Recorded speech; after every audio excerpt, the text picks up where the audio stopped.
Here she is. Can you see me? Can you hear me? Can, Can you hear me? we can, yes. I can hear you. Oh my goodness. Y'all got me fired up. Oh my goodness. Highlights. I feel like I'm at the game. Oh my goodness. And said, I told you I was going to come out in uniform, so I'm out here in your Mavericks uniform. And my Oh, friend that is Josh too was much. too. I love it. Thank you for doing that. We love our Mavs. Go Mavs. We won today. You know, we beat the Bucks today.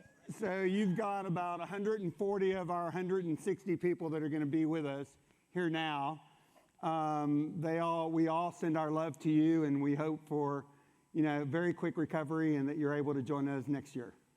Thank you. I'm on a Z-Pack now, so I have a really bad sinus infection, and with all the allergies and all that, and unfortunately, I get these a few times a year. So I am on my Z-Pack right now. The doctor told me to stay in the house at least for the weekend and get on these antibiotics, and so I'm already feeling better. But I wish so bad I could be there with you all. Oh my goodness. Is my good friend Matrice there? Is she out there in the audience? She is. Where's Matrice? Hey, right sister. here. We were supposed to be together. Oh my goodness. I'm so sorry. But I'm here on the screen. All right. Let's start the clock so I keep track of what's going on here. And Cynt, I wanted to start out. So Mark recruited you in February 2018. What was the status of the Mavericks culture and why did you say yes? Okay. Sports Illustrated had issued an article that basically chronicled about 18 years of sexual harassment, misconduct, domestic violence being tolerated, just a variety of things that they referred to it as an animal house. And they started an investigation because of different complaints they had received from employees, primarily from women. And so when that story broke, Mark Cuban was stunned by a lot of it since he had spent most of his time on the basketball side, but he wasn't stunned by all of it. My name came up, I guess, in talking to his friends and talking to different people who knew the situation. My name came up quite a few times. And then that's when I got that text message that I thought was actually one of my kids looking for money because my phone kept blowing up, and I had kids in college at the time, and I really thought it was one of my kids. And I just gave my husband the phone. I was on another call, and I said, one of the kids need money. Just handle it. And he came back and said, this dude doesn't need any money. It's Mark Cuban trying to reach you. And please don't judge me. Most of you have heard this story. I didn't know who Mark Cuban was. And I said, who? And he said, Mark Cuban. I said, who is that?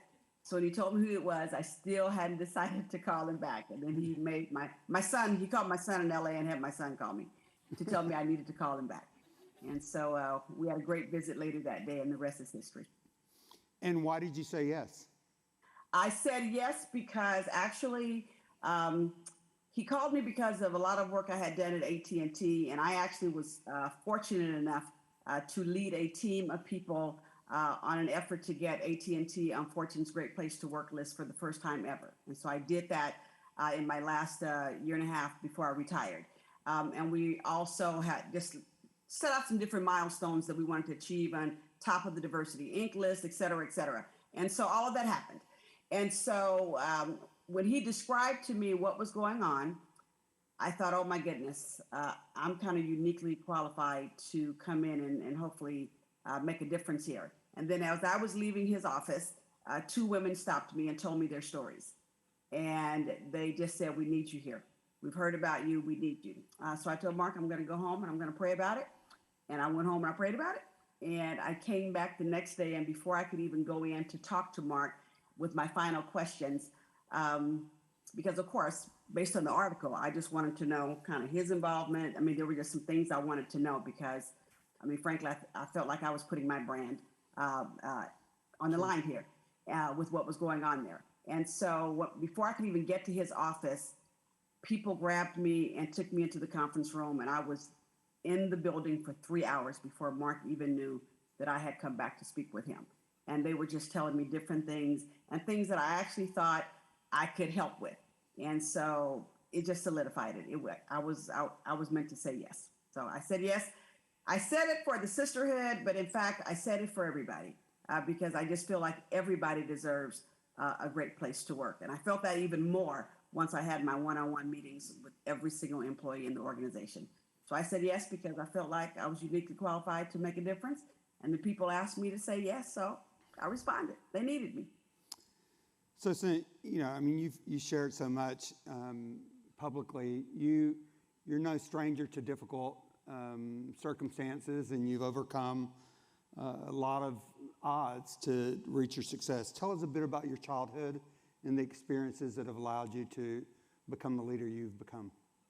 Okay, I grew up in the San Francisco Bay Area in a public housing project. My parents left Birmingham, Alabama when I was 3 months old because they didn't want their kids growing up in the Jim Crow segregated South. So they moved to California to a public housing project, and I witnessed a lot. Saw my father actually shoot a man in the head in self-defense. Fortunately, it was not fatal, but I witnessed it. We were the victims of domestic violence. You name it, I probably experienced a lot of it growing up. But fortunately, my mother put 2 books in my hand at an early age, a math book in one hand and a Bible in the other. And she gave me 4 words to live by: dream, focus, pray, and act. And so I am blessed to, yes, I've gone through a lot, but I know what happens when the village comes together and when the village focuses on you as an individual and gives you a sense of belonging, and when the village decides that your zip code doesn't matter. And that's what happened to me. I had 3 teachers and a principal, so these fabulous educators and community people all showed up for me. And they helped me weed out distractions and just let me know that, I just needed to put my head in that Bible and that math, and things would be okay. And so fortunately, they got me involved in all kind of activities in high school. And I went to a great high school, and it landed me 5 full scholarships to the college of my choice. And I chose the University of California at Berkeley. Yes, I know you all are out there in Austin, but I believe it is the #1 public institution in the world. Okay, it is. And so, but that's not why I chose it. I chose it because it was 20 minutes away from home, and I still wanted to be close to my mom, who was still going through a lot. So I've seen adversity up close and personal growing up. But I've also seen the response to it. And so I learned at a very early age that sometimes the light at the end of the tunnel is a train.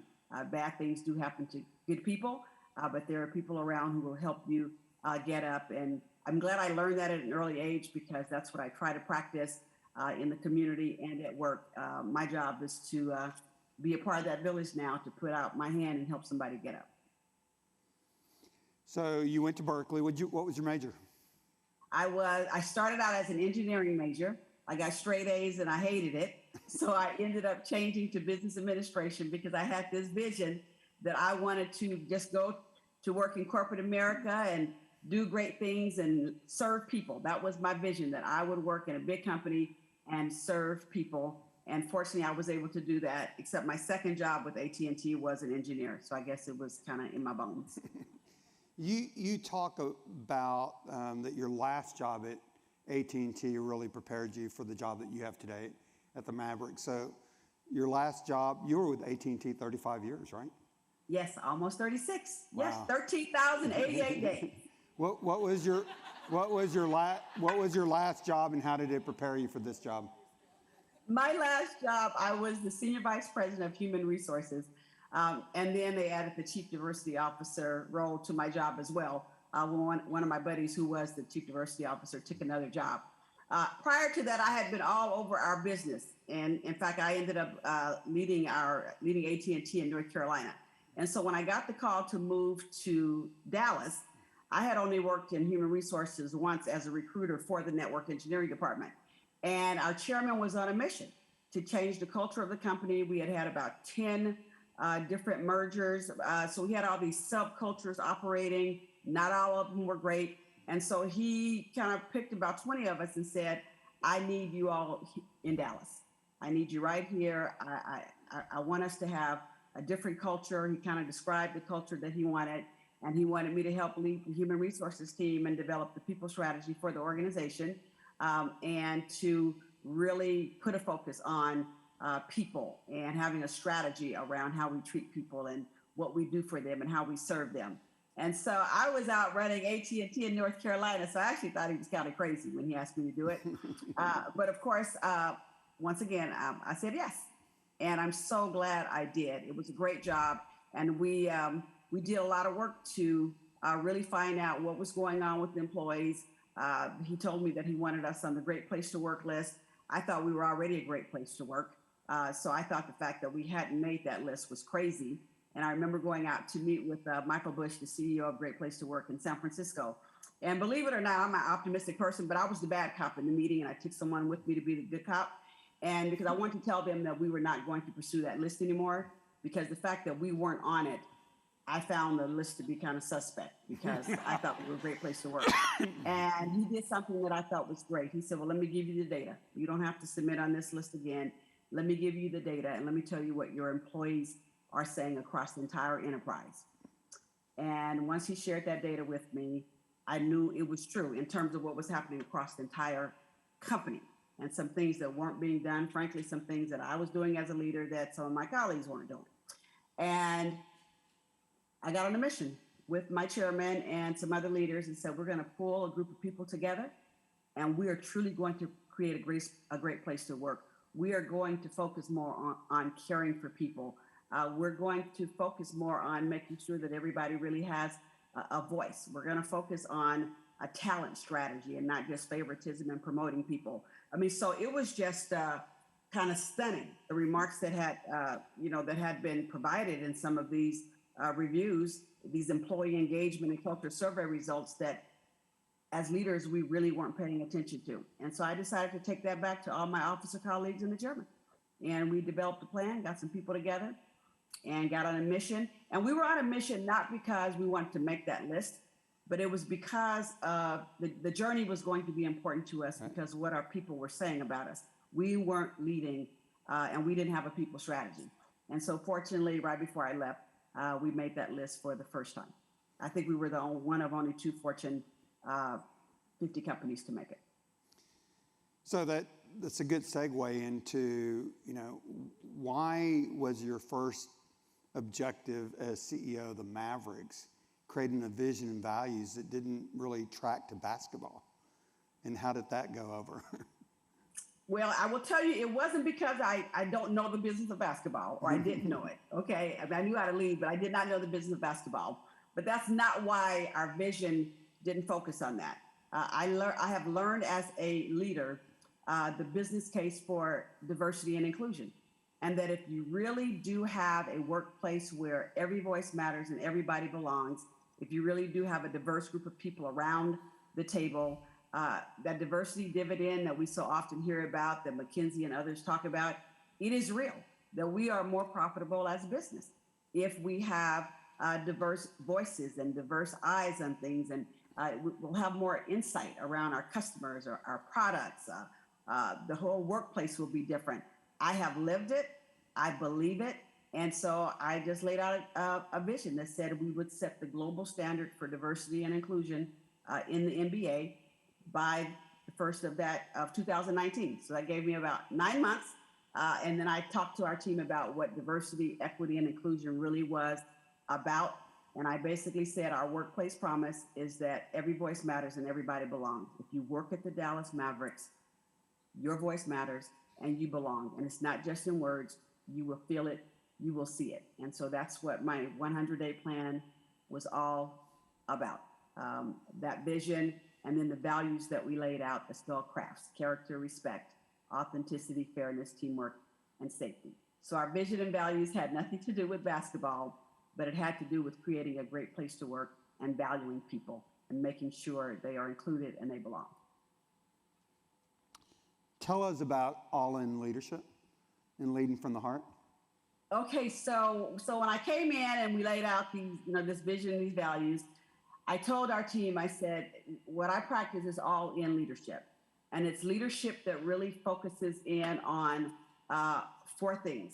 It's leadership that is about being very intentional, leadership that is about gaining insight, leadership that is inclusive of everyone and not just diversity. And I know we'll talk about the differences, but really inclusive of everyone at every level.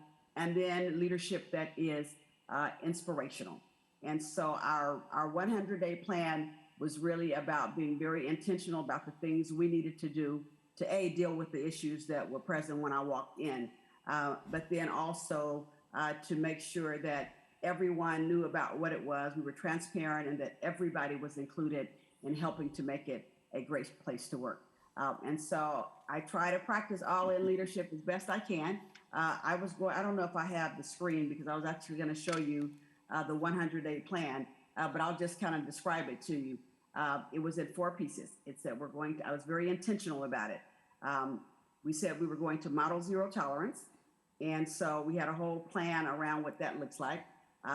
We developed a Mavs women's playbook because when I walked in, there were 10 white men in leadership position at the Dallas Mavericks, permanent leadership positions.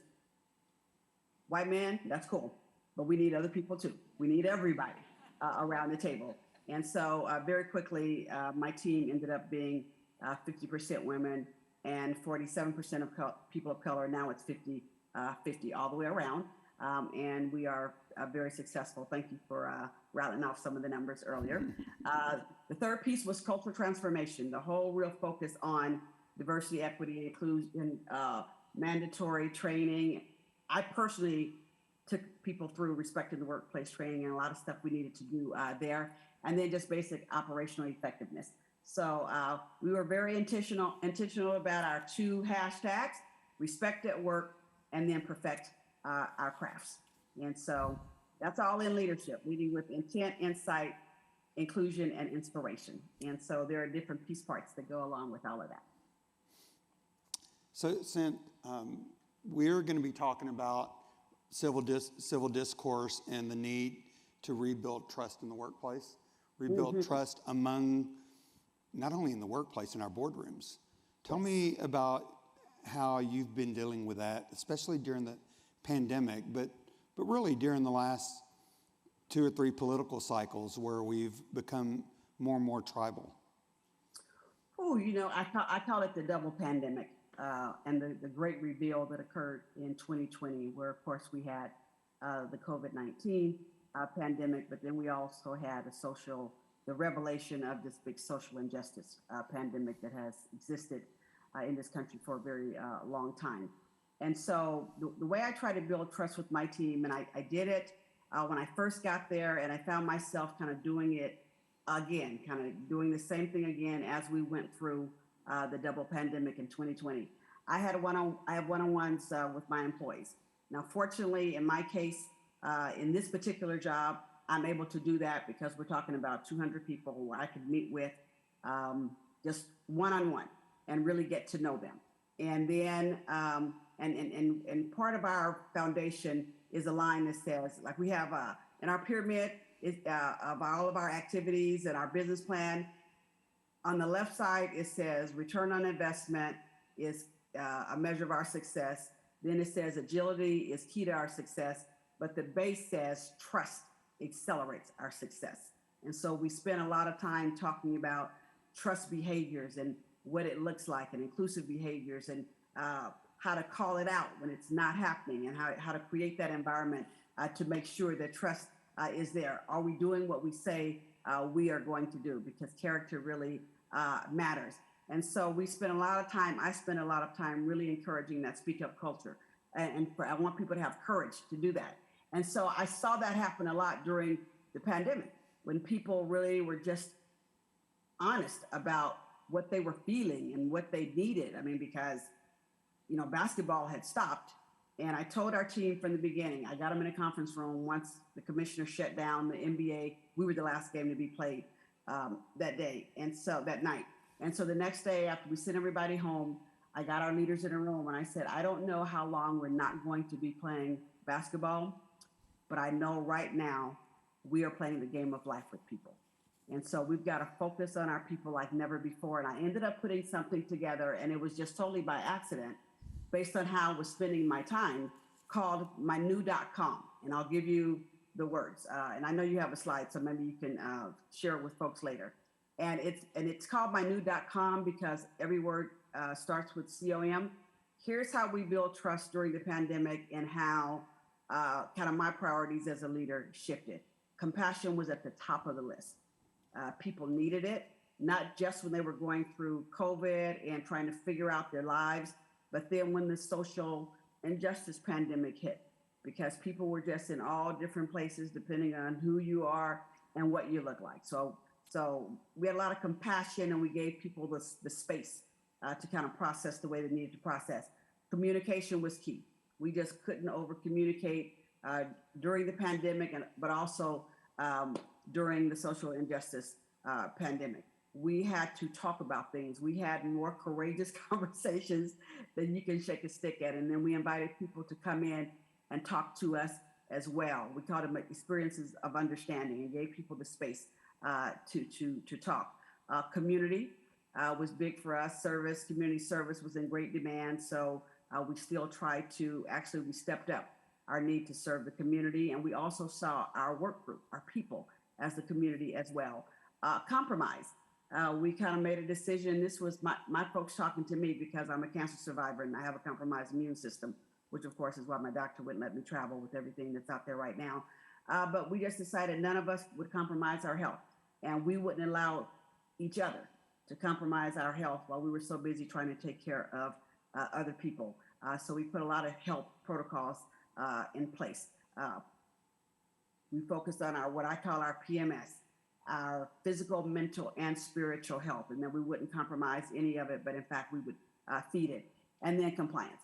So my new.com was practiced. We all practiced it, and it really helped us to build trust. We included people. We got back to them. And then we just served each other together, which is what we do. I started out with the service project when I got to the Mavs and said every tip-off of every season we would serve together, Habitat for Humanity project or something. So we found ways to still serve together so that we could continue to build that trust to let each other know we could rely on each other. So well, I'm going to share some data with you. I'll send you a report and make available. There's a Harvard professor, Peter Bukowski, I think his name is, who did research all over the country during the pandemic, and he found that two bright spots in the workplace. One is that CEOs and executive management really stepped up as communicators. And that made a huge difference to employees who felt cared for and connected because of CEOs that stepped up as communicators. And even cited some CEOs who really delegated all the rest of their portfolio of work and just spent all of their time communicating with all stakeholders. And then the other thing that they said that was off the charts on the research was that employees demonstrated so much care and compassion for each other. So, we talk a lot about glass half full. There were some horrible things during the pandemic, and so many people lost so much. But we've also learned some lessons that we've got to preserve. yes. Character, you speak a lot about character. When I went online and listened to some of your speeches, it was one of the most common themes. Give us a story about character that you like to tell your audiences. Okay, so and thank you for that data point, because I tell you, I have lived that around communication and compassion. So thank you for just kind of reinforcing that. Okay, character, that is our first value at the Mavs. That's the C in crafts. And the story that I told my team when I first got there, and I continue to tell it because it just resonated with me, is it's a story about my son, and one of my sons, who is almost 30 now, whose name is Kenneth Anthony. And we adopted him when he was 2.5 years old. And when he was in preschool, so we had got him at 2.5, he was about 3.5 years old. He's in preschool, and the preschool had a baby picture contest. Now, keep in mind, we didn't have any baby pictures of him. He was 2.5 years old when we got him. They gave us one little picture of him, and we adopted him out of foster care. So no baby pictures. He had a sad story about how we got him. And so I didn't know what we were going to do. I just said, well, we'll just take the picture they gave us when he was, 2, the picture they gave us, and we adopted him. Well, I'm walking through the house one day, and my husband is literally sitting there at the table with a baby picture And he and my son are practicing my son's speech about this picture and when he was born and all this. Okay. Now that's a problem because the picture was not a picture of my son. Okay. It was a picture of our nephew, Jalen. And so I told my husband, I said, you can't do that. You can't do that. I mean, that's a lie, right? And he says, no, no, no. My job is to give him self-esteem. And this boy has been through a lot. And I'm not going to have him the only one there without a baby picture because he's adopted, blah, blah, blah, blah, blah. So I tried to shut it down. I was unsuccessful. I go off to work the next day to San Francisco. I come back in. The trophy from the baby picture contest is on my kitchen table. It is about as big as the kid, okay? I just can't believe it. My husband is rearing back. He is cheesing. He's telling me, see, I know what to do. I'm his dad. Give him self-esteem. Look how he's smiling. And my son was so happy. And he goes, Mommy, I won the trophy. I'm like, yeah, I can see. And it was huge. He goes, Mommy, you want to know what happened? Let me tell you what happened. And I'm just sick because I know this whole thing is a lie.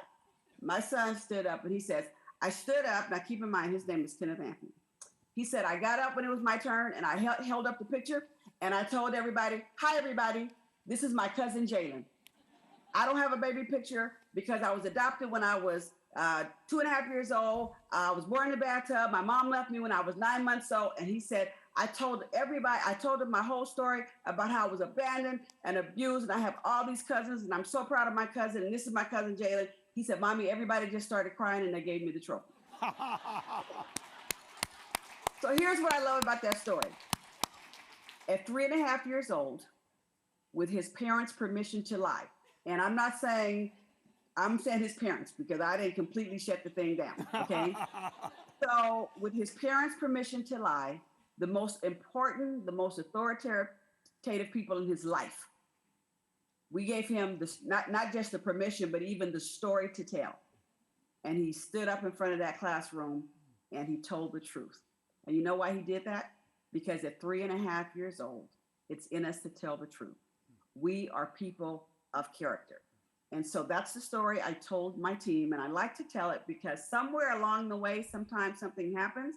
But as leaders, people are looking for leaders with character, that no matter what, they're watching everything. And we all know that no matter what, no matter when the big people say you got to do something different, we always have to do the right thing. And he taught me a very valuable lesson at 3.5 years old. That yes, so sometimes I'm looking at things and I'm like, yep, I got to do it like I would do it at 3.5. Character, I got to do the right thing. So that's my character story. I told it to my team, and we're trying to be people of character.